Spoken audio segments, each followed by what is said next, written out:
Kjo gjatë stërvitjes ka ditë me shku deri në kufirin mes jetës edhe vdekjes. Po karakteristikën e qenit i çmendur në stërvitje, si Majlinda unë nuk e ko mas, kur jo vesh të një vajzë e ekipit tim, por të as një vajzë tjetër, në rruzullin të kësor, Majlinda, s'moj me një fjallë, du me thonë një fjali. Njeri që i ka thonë shpirti del në çdo stërvitje ka qenë Majlinda. Majlind, pse ti shtu?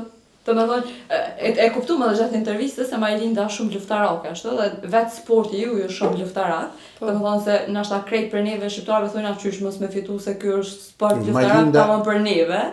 Majlindes unë në momentet caktun ju më duft një ndërprej, nëse kemi bo një vrapim 2 minuta, sepse nëse kemi punu 5 herë 2 minuta, kjo 3 herë ka vrapu, ka 2 minuta, e pulsi i ka shku aq lartë, sa që e rrezikon edhe ndonjë sulm zemër, kështu që qatë 2 minutës mu ka desh me e bo 1 minutë e gjys, me e rrajt, që janë 2 minuta, veç për me ndalë gjys minuti ma herët, sepse kjo gjatë stërvitjes ka ditë me shku deri në kufirin mes jetës edhe vdekjes.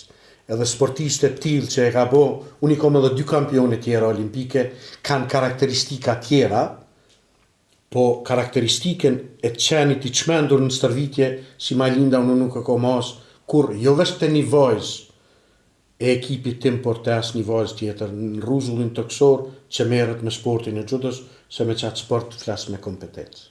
Kështu që inshallah je gjithë kështu.